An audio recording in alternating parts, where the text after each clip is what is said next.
하나님의 말씀 고린도전서 13장 4절 말씀 보시겠습니다.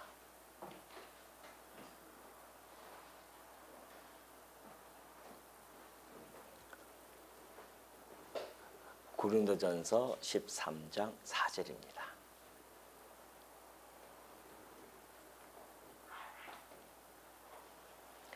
사랑은 오래 참고 사랑은 온유하며 시기하지 아니하며 사랑은 자랑하지 아니하며 교만하지 아니하며 무례히 행하지 아니하며 자기의 유익을 구하지 아니하며 성내지 아니하며 악한 것을 생각하지 아니하며 불의를 기뻐하지 아니하며 진리와 함께 기뻐하고 모든 것을 참으며 모든 것을 믿으며 모든 것을 바라며 모든 것을 견디느니라.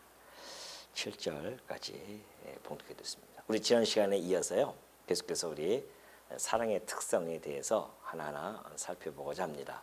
지난 시간에 사랑의 특성은, 사랑이라고 하는 것은 오래 참고 온유하며 시기하지 아니하고 자랑하지 아니함을 우리가 하나하나 살펴본 바가 있고요.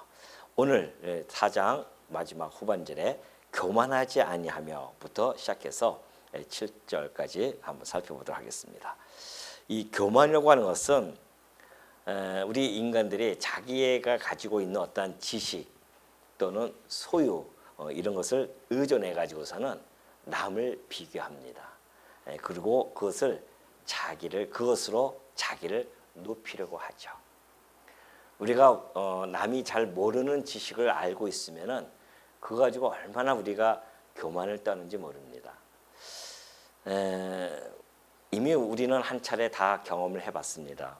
우리가 지식에, 성경 하나님의 말씀에 대한 지식에 대한 어떠한 우월감이 한층 고조되어졌던 적이 있었습니다. 그래서 우리가 가지고 있는 이 지식이 전부인 것처럼 착각하면서 살아갔었죠. 그러다 보니까는 얼마나 교만한지 그저 신율법주의자들처럼 그렇게 해서 말씀으로 판단하고 그렇게 살아왔던 그 과거가 있습니다. 하나님께서 우리를 사랑해 주셔서 큰 징계를 통하여 노예와 그리고 교회마다 어려움을 겪게 해주신 것은 여러분과 제가 직접 두 눈으로 목도한 바가 있습니다. 그렇기 때문에 우리가 얼마나 사랑이 없이 이 지식을 가지고 있었는지를 우리가 통감하게 되어집니다. 사랑이 없이 없는 지식은 울리는 꽹과리와 같고요, 소리 나는 구리와 같습니다. 그렇기 때문에 우리가 이 교만이라고 하는 것, 이것은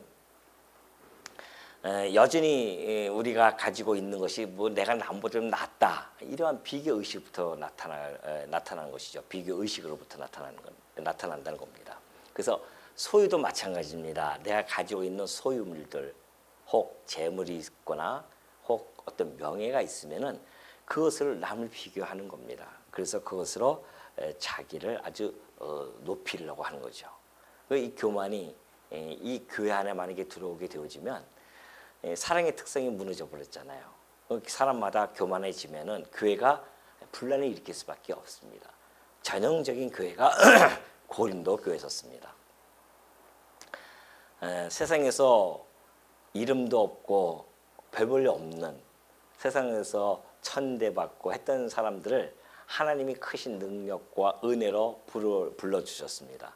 그리고 교회로서, 고린도 교인으로서 그렇게 구성원을 삼아줬는데 그 교회에 놀라운 하나님의 은사가 풍성하게 나타났었습니다.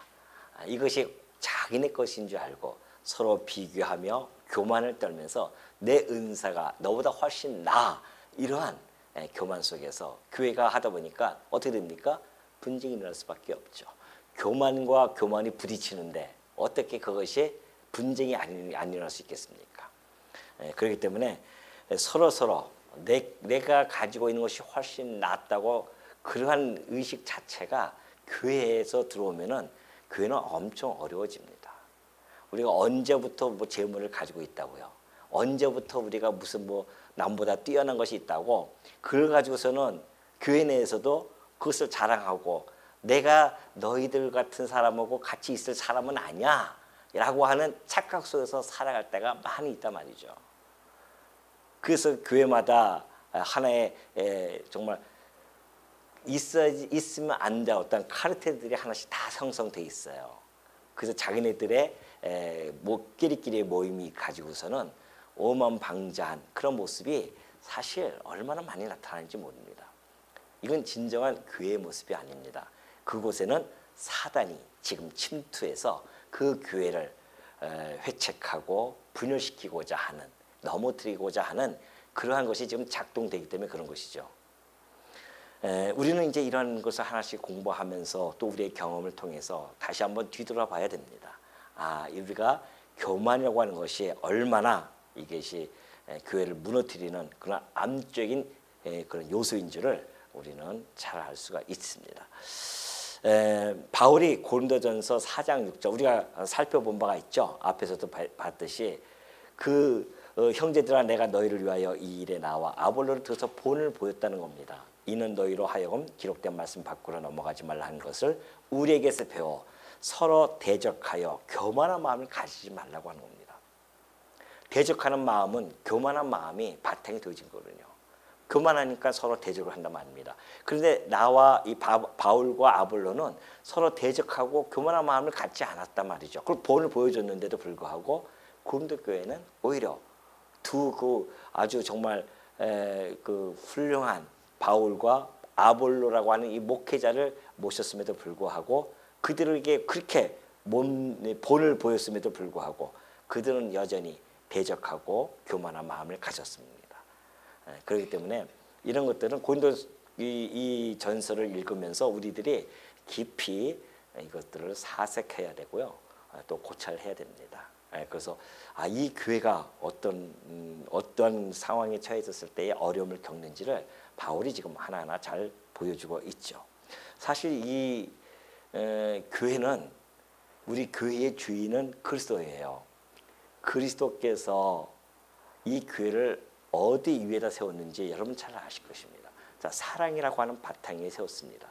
물론 진리 위에 세웠죠. 그 진리는 사랑과 이것은 방불한 겁니다. 그렇기 때문에 그 사랑 위에 교회를 세웠어요. 그리고 그 교회의 사랑의 특성, 곧 온유함과 겸손함을 나타내게 해주십니다. 왜냐하면 우리의 주인이신 그리스도께서 온유함과 겸손함을 가지신 분이기 때문에 그래요. 그래서 얼마나 온유하고 겸손하시냐면은 그분이 하나님, 본체는 하나님이셔요. 근데도 불구하고 그분이 그 종의 형체를 입고 이 땅에 오실 만큼 겸손함을 간직하신 분입니다. 그래서 이 땅에 오셔가지고서는 그분이 이 땅에 존재했던 살아 계시면서 존재했던 방식이 사랑이 바탕되어진 온유함과 겸손함이에요. 그 온유와 겸손함으로 섬겼습니다. 누굴 섬겼을까요?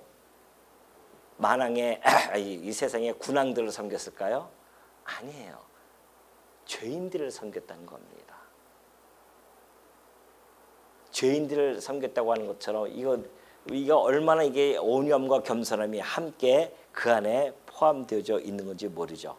그래서 예수님께서는 그 겸손함으로 교회를 세웠는데 그 구성원들은 겸손하지 못하다, 교만을 떤다, 이것처럼 꼴불견이 어리냐 말이죠.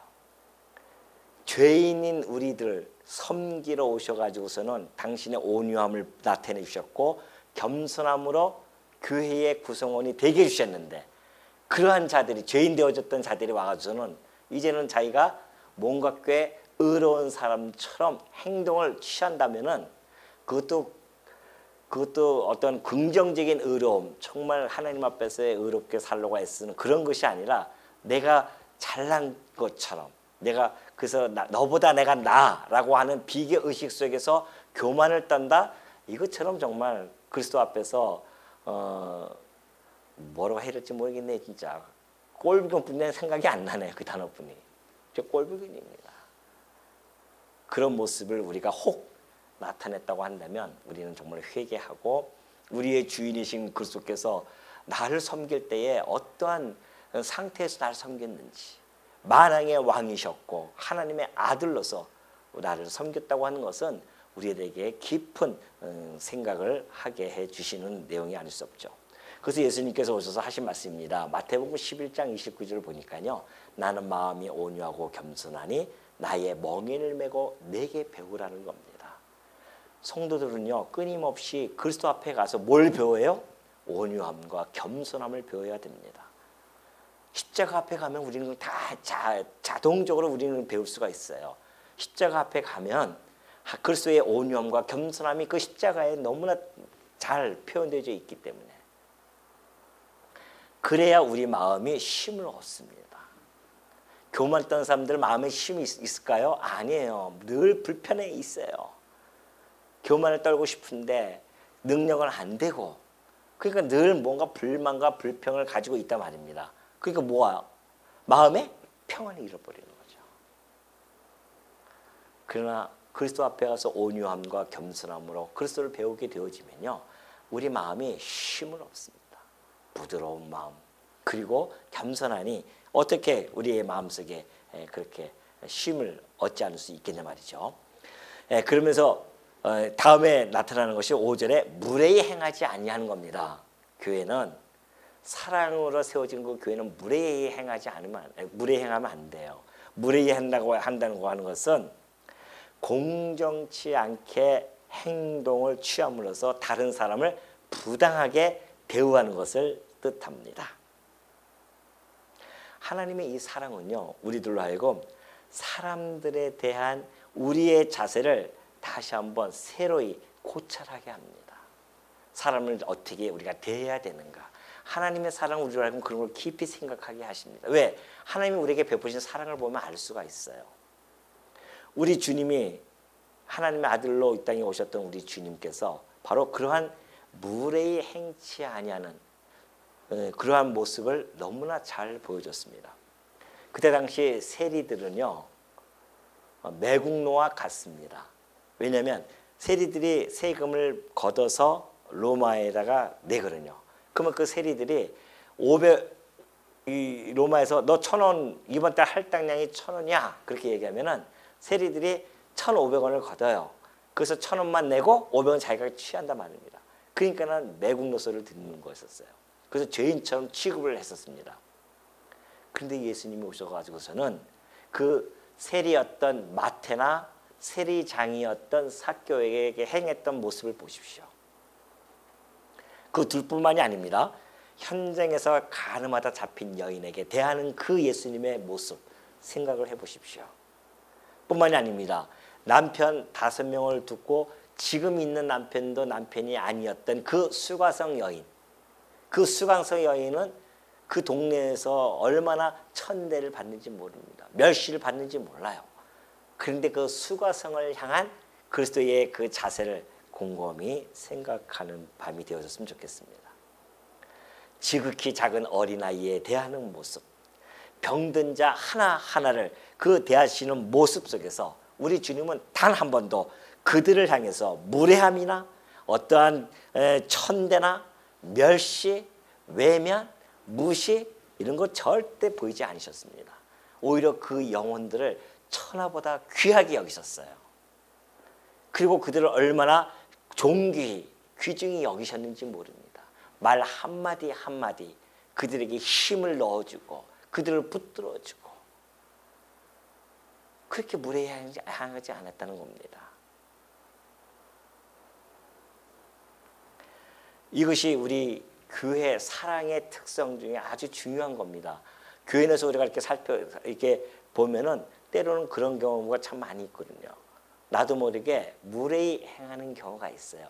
말로도 그렇고 행동으로도 그렇게 할 수가 있습니다. 왜? 사회에서 우리는 그렇게 해왔기 때문에 이것이 습성이 배어졌어요.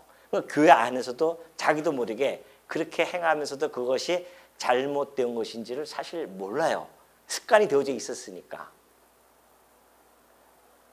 그래서 무례히 행하다 보면은 상대방이 어떤 아픔을 겪고 상처 있는데도 불구하고 그것조차 인식 못하는 경우도 참 많이 있습니다.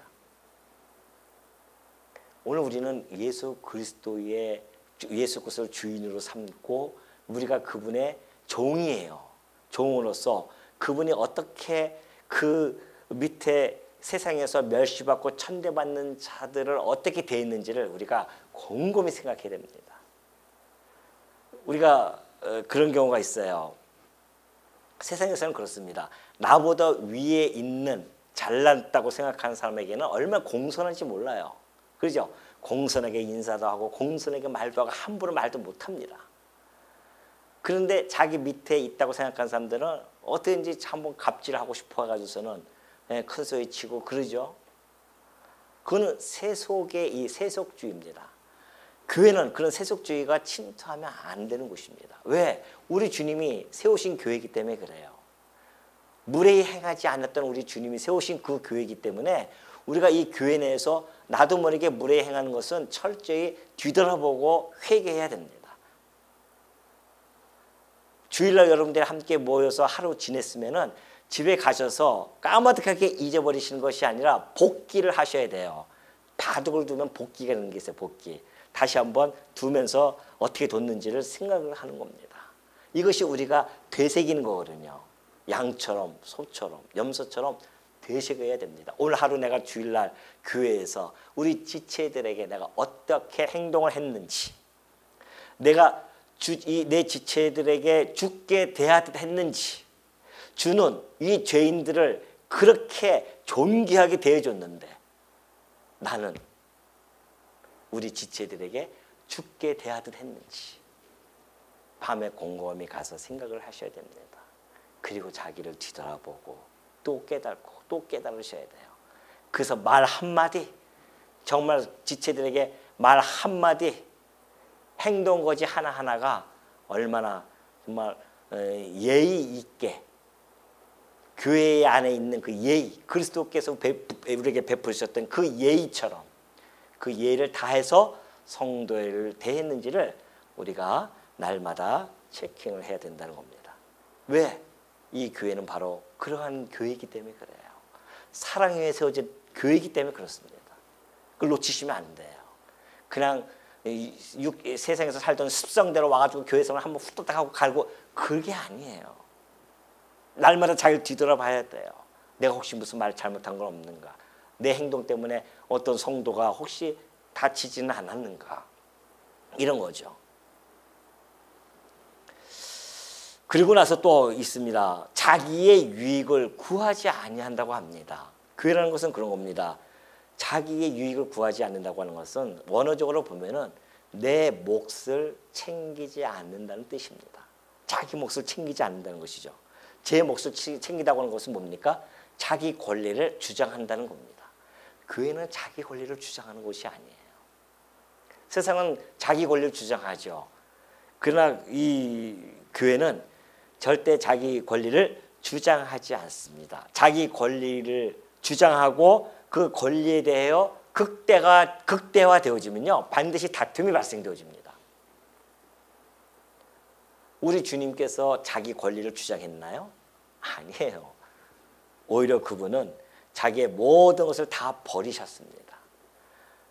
다른 사람의 평안과 그리고 구원을 위해서요 자기의 모든 권리, 하나님의 아들됨의 권리까지 다 포기하셨어요. 그리고 이 땅에 내려오셔가지고서는 자신을 버리셔가지고서는, 근데 어디까지 버리셨는지 하면은 왜 고통이 없겠습니까? 예수님이라고 겟세마네 동산에서 그 고통을 느끼시면서 통곡을 하면서 그 갈림길이 있었습니다. 그러나 우리 주님은 마지막 뭐라고 이야기하십니까? 자기 권리를 완전히 포기하십니다. 내 뜻대로 마옵시고 아버지의 뜻대로 하옵소서. 이것이 자기 권리 포기예요. 우리 주님이 그러셨고요. 그 주님을 따라다니던 제자들도 다 그랬습니다. 바울은 안 그렇습니까? 바울도 얘기했듯이 내가 우리 지체가 만약에 내가 이 재물 고기를 먹어서 상처를 입는다고 한다면 자기는 평생을 그 권리를 고기 먹을 수 있는 권리를 포기하겠다는 거 아닙니까? 자기의 자유권을 다 포기하겠다는 거예요. 자기 유익을 구하지 않는 곳이 바로 교회입니다. 상대방의 유익을 위해서 오는 곳이 교회예요. 그러니까 교회는 항상 상대방의 유익을 위하여 봉사하는 곳이지 섬기는 곳이지 여기 와서 내 유익을 얻고자, 쟁취하고자, 내 권리를 주장하고 내 몫을 챙기고자 오는 것이 결코 아니라는 겁니다. 교회는. 우리 주인이 그러지 않으시는데 왜 종들이 그러냐 말이죠.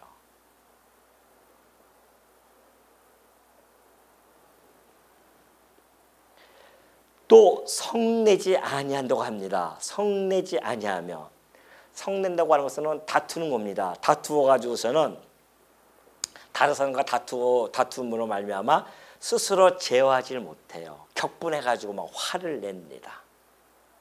그런 모습을 나타내죠. 우리 주님께서 대하는 태도는 성내지 않으셨습니다. 온화한 마음으로 항상 그렇게 했었죠. 또 악한 생각을 아니합니다. 악한 것을 생각하지 아니해요. 악한 것은 뭐예요? 원한을 품고서는 내가 악을 도모하는 겁니다. 어떻게 했는지 내가 저걸 나에게 날 좀 약간 기분 나쁘게 했어? 내게 섭섭한 행동을 했어? 그랬을 때 우리 마음속에는 악이 막 도사리고 있거든요. 어떻게 했는지 내가 보복을 해야겠다라는 생각을 가지고 있습니다. 이것도 세상에서 가지고 있는 습성, 내 안에 이 본성이 중에 하나입니다. 교회는 우리가 하나님께서 우리 가슴속에 당신의 사랑을 팍 박아놓으셨기 때문에 그 사랑이 있는 자들은 악한 생각을 하다가도 깜짝 놀라는 거죠. 내가 왜 이러지? 내가 왜 이런 악한 생각을 가지고 있지? 내 안에 사랑이 있는데, 하나님의 그 크신 사랑이 있는데, 그런 생각을 가지고 있는 거죠. 그래서 여기 로마서 12장 말고 고린도 후서 5장 19절 보면요, 이렇게 되어져 있습니다. 곧 하나님께서 그리스도 안에 계시사 세상을 자기와 화목하게 하시며 그들의 죄를 그들에게 돌리지 아니하시고 화목하게 하는 말씀을 우리에게 부탁하셨느냐 그래요. 오히려 하나님이 세상과 원수가 되어졌었어요. 그 원수를 하나님께서 화목하게 하려고요, 그들의 죄를 그들에게 돌리지 아니하십니다. 그리고 화목하게 하는 이 복음을 부탁하셨습니다. 제자들에게. 그러니까 우리가 그런 거죠. 우리가 이 악한 생각을 하는 것이 아니라 도리어 우리는 그들에게 화목의 복음을 전달해 주고 성내지 아니하고 악한 생각을 아니하는 그런 모습들, 이것이 교회 성도의 가슴속에 박혀있는 그 사랑의 특성이라는 것을 꼭 기억하시기 바랍니다. 또 불의가 아닌 진리와 함께 기뻐하게 하라는 것이죠. 6절의 말씀입니다. 불의를 기뻐하지 아니하며 진리와 함께 기뻐하라는 겁니다. 불의라고 하는 것은 하나님의 뜻과 일치하지 아니하는 것들이죠.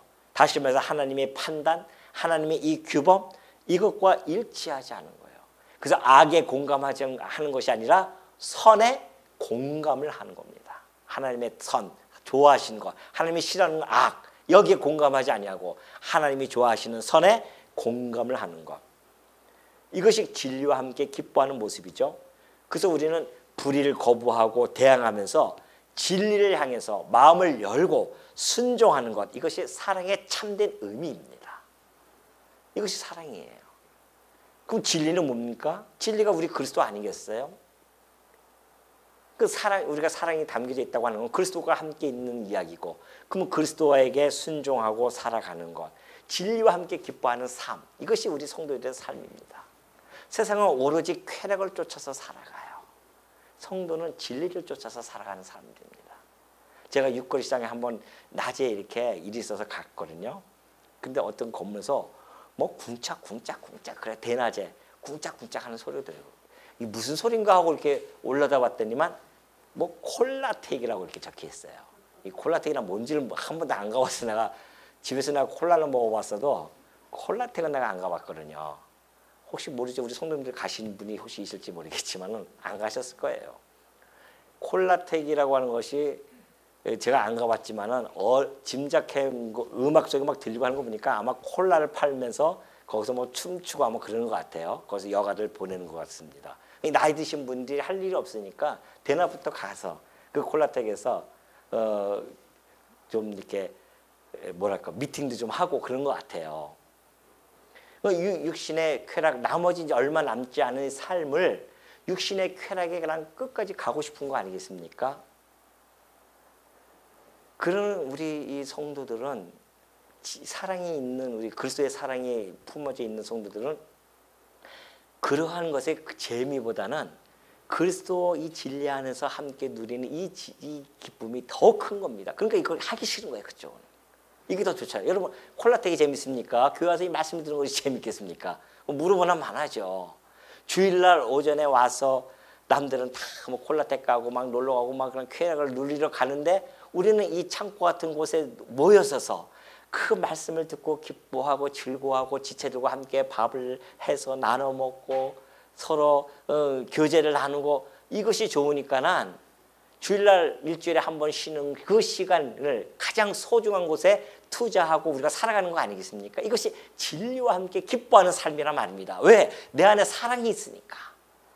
그리스도의 사랑이 있으니까. 그 사랑이 있는 담겨진 성도들과 함께 누리는 것이 훨씬 더 재밌지 않느냐 말이죠. 세상 사람들과 더 재밌다고 하는 것은 문제가 있는 겁니다. 세상 친구와 더 가깝게 지내는 사람들은 성도보다도 더 가깝게 지내는 분들은 사실 문제가 있는 거예요. 이미 마음속에 사랑의 마음은 점점 저 한 구석에 좀 숨겨져 있는 거죠. 그리고 내 마음속에 본성이 살아나니까 친구라고 더 재밌어요. 그러나 이 그리스도를 정말 우리 마음속에 품은 성도들은요, 진리와 함께 기뻐하니까 세상 친구들이 점점 멀어져요. 그러니까는 이 전화를 와도 재미가 없습니다. 전화 내용 할 얘기가 없잖아요. 근데 우리 성도끼리 얘기하면 얼마나 30분도 1시간도 나 진리 안에서 얘기하니까 얼마나 기쁘고 행복합니까? 이것이 사랑의 특성 중에 하나입니다. 사랑이 내 안에 담겨져 있는지 안 담기지 않은 것은 내가 내 육체적인 쾌락을 하는 것이 더 즐거운지 아니면 진리 안에서 함께 살아가는 이 모든 것이 행복한 것인지를 보면은 충분히 알 수가 있습니다. 8절에 보면 7절에 보면 그래. 모든 것을 참으며 모든 것을 믿으며 모든 것을 바라며 모든 것을 견뎌내는 겁니다. 사랑이라고 하는 것은 모든 것을 참아요.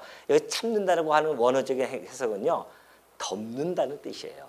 덮다라는 뜻이에요. 덮다. 모든 것을 덮어버려요. 그러니까 베드로전서에서 보면 베드로가 이렇게 4장 8절에서 설명해 주고 있습니다. 무엇보다도 뜨겁게 서로 사랑할지니 사랑은 뭐예요? 허다한 죄를 덮어요. 이 말씀하고 동일한 말씀입니다. 사랑은 모든 죄를 다 덮어버려요. 허물들을, 허다한 죄들을 다 덮어버리는 겁니다. 사랑이라고 하는 것은. 우리 성도님들이 혹시 허물이 보여지면은 그걸 들춰내서 그걸 들춰내는 것이 아니라 그걸 덮어줄 줄 아는 것. 만약에 덮어진다, 얼마나 아름다운 모습입니까? 나는 우리 본성으로는 되어질 수 없는 일들이에요. 여러분 이 사랑의 특성은 우리 본성으로 안 됩니다. 우리 안에 하나님의 사랑이 심겨졌을 때에 나타나는 특성들이에요. 그래서 그거 허다한 죄를 덮는다고 하는 것은 성도들이 가지고 있는 허물이 왜 없습니까? 성도마다 다 각자 허물이 있어요. 저는 저들의 허물이 있습니다. 집사님들은 집사님들의 권사님 다 허물들이 있으신 분들이에요. 마치 나는 허물이 없는 것처럼 생각한다고 하는 것은 그것은 뭐예요? 교만이죠. 그러니까 우리는 모두 다 허물이 있는 자들인 것을 인정을 해야 됩니다. 그렇기 때문에 상대방은 저런 허물이 있구나. 나는 이런 허물이 있는데 저 사람은 저런 허물이 있구나. 그것을 덮어줄 수 있는 것. 이것이 사랑입니다. 그 허물을 내가 덮어주지 못하고 그걸 들춰낸다고 하면은 내 안에 사랑이 있는지 다시 한번 곰곰이 생각을 해야 된다는 것이죠. 인간적인 사랑은요, 좋은 면만 찾아서 사랑하게 돼 있어요. 인간적인 사랑은. 그러니까 부부 신혼 보십시오. 얼마나 서로 사랑합니까? 그때는 콩깍지 꼈으니까 뭐 다 좋아요, 다. 그러나 그 콩깍지가 벗겨지는 순간부터 허물이 보이기 시작하니까 맨날 싸우는 거 아니겠어요? 형제 간도 그렇고 친구 간에도 마찬가지입니다. 그런 모습을 보여주는데, 그러나 하나님께서 우리에게 주신 그 사랑이라고 하는 것은 덮어주는 거예요. 끝없이 덮어주는 거예요. 우리에게 이런 멋들어진 멋진 삶을 살아갈 수 있도록 우리에게 사랑을 심어줬단 말입니다. 우리의 본성은 안 되는데 하나님께서 우리를 그렇게 아름답고 멋지게 살아가게 하시려고 그 사랑을 담겨줬다는 것을 잊지 마시기 바랍니다. 또 믿어요. 모든 것을 믿어요. 우리 성도들은 이 모든 것을 우리가 가지고 있는 기본적인 그 그리스도에 대한 믿음뿐만이 아니라 그냥 믿어주는 거예요. 때로는 속아주기도 하는 거죠. 우리 어린아이는 어머니를 속여 먹고 자란다고 합니다. 어린아이들은 어머니를 날마다 속이잖아요. 엄마가 그걸 속아주는 거잖아요. 근데 왜 속아줍니까? 그 아이가 크면은 장성해지면은 그 모든 것이 다 없어질 것이고 믿는 거죠. 그리고 바라는 거 아니겠습니까? 믿고 바라는 겁니다. 미래의 긍정적인 상태에 반드시 이루어지게 될 거야. 그 아이, 우리가 자식을 믿고 하기 때문에 때로는 속아주기도 하고 격려해주기도 하고 그렇게 하는 것이 바로 이 사랑이듯이 우리 하나님이 두신 사람도 마찬가지입니다. 우리가 어떤 상황 가운데서도 그들을 갖다가 믿어주는 것. 이 신뢰라는 것은요, 사실은 거울의 유리와 같습니다. 그래서 깨지면요, 그거 봉합되기가 쉽지가 않아요. 그래서 아무리 막 친하게 지냈던 친구들, 친하게 지냈던 성도들이라도 신뢰가 딱 깨져버리니까는 하루아침에 헤어지더라고요. 쳐다도 안 보여. 그렇게 죽지 못하고 막 살고 같이 기도하고 손 붙잡고 하고 뭐 했던 이 모든 것들이 신뢰 하나가 깨지니까 그냥 다 무너져 버린다니까요. 그런데 나는 너를 신뢰할 수가 없어 라고 하면서 떠난단 말입니다. 그러나 그렇게 이야기하는 그 자신도 사실은 신뢰하지 못하는 자임을 깨닫지를 못해요. 자기는 꽤나 신뢰성이 있는 줄 착각하고 있단 말입니다. 안 그래요. 저 사람이 신뢰가 없으면 나도 신뢰가 없다는 것을 반드시 생각하셔야 됩니다. 남의 허물은 곧 나의 허물이라는 것을 절대 잊으시면 안 돼요. 자기는 안 그런 것처럼 그렇게 착각해가지고서는 그 허물을 남의 허물을 다 들춰낸다고 한다면 자기 허물을 다 드러나는 거예요. 그게. 그 사람을 욕하면 내 대해서 욕을 한다는 거니까요. 그래서 모든 것을 믿고 그냥 신뢰하고 때로는 속아주기도 하고요. 성도가 좀 속이면 어떻습니까? 속아주는 거죠, 그냥. 그리고 그분이 다시 그리스도 안에서 다시 세워질 때까지 기도해주고 하는 것이 그것이 사랑에 담겨진 성도가 아니겠습니까? 도대체 성도가 뭡니까? 성도라고 우리가 부름을 받는데 성도는 뭐냐고요, 도대체? 사랑이 이 안에 있어야 성도가 아니겠냐 말이죠. 그리스도의 사랑이 있으면 반드시 그 특성이 나타나야 되는데 안 나타나면 그리스도의 사랑이 없다는 증거 아니겠어요? 이거 심각한 겁니다. 우리가 지금 이 사랑장을 공부하면서 심각하게 우리가 우리 신앙을 체킹해야 됩니다. 우리의 신앙은 대충 그렇게 해서 하나님 나라에 갈 수 있는 신앙이 아닙니다. 십자가에서 당신의 몸을 버리면서까지 우리를 사랑하시는 그 사랑이 심겨진 사랑이기 때문에 대충 내가 그냥 어떻게 해서 나 천국 가 하고 천만의 말씀입니다. 불법을 행하고 천국에 갈 수는 없어요. 내가 믿음으로 구원받았다고요? 그 구원받은 증거가 뭔데요? 그 증거는 내 안에 사랑이 나타나야 된다는 것입니다. 내 삶 속에서. 그래서 믿고 바라며 모든 것을 견뎌내는 겁니다. 어떠한 어려움이 혹시 올 수 있습니다. 교회 내에서. 또 옆에 있는 성도를 통하여 내게 어려움을 받을 수도 있어요. 그런 것들을 내 그리스도의 사랑으로 견뎌내는 겁니다. 우리 주님은 얼마나 견뎌냈습니까? 그 온갖 조롱과 핍박을 다 십자가에서 견뎌냈어요. 그분의 우리는 종이라고 하면서 그분처럼 그분의 발꿈치를 쫓아가지는 못한다 할지라도 신용은 낼 수 있지 않습니까? 우리 안에 사랑이 있다고 한다면. 근데 우리는 그걸 갖다가 견뎌내지 못하고 있는 그냥 내 앞에서 그냥 그 상대방의 앞에서 그냥 그대로 쏟아내 버리고 막 그런단 말이죠. 때로는 억울함을 당할 때도 있습니다. 때로는 애매한 고난이 있을 수도 있잖아요. 그걸 견뎌내는 겁니다. 참고 내는 것. 이것이 내 안에 사랑이 있다는 증거라는 것이죠. 그러니 아까 얘기했듯이 이런 우리 사랑의 특성은 우리 안에 있는 이 본성으로는 도저히 나타낼 수 없는 것들이에요. 이것은 사랑의 본질이며 또한 사랑의 실체이신 우리 하나님과 그의 아들이신 예수 그리스도의 마음을 품을 때만이 이 모든 것들이 가능한 일입니다. 사랑은 결코 공허한 메아리로 끝나지 않습니다. 사랑은 구체적이에요. 실천적입니다. 사랑은 행동이에요. 마음속에 꼭 간직하시고 오늘 우리가 지난 시간과 오늘 이 시간을 거쳐서 우리가 살펴봤던 이 사랑의 특성이 매 주일마다 내가 어떻게 나타나는지를 여러분 스스로 체킹하시면서 여러분의 신앙의 유익을 가져다 주는 성도님들이 되어주시기를 당부드립니다.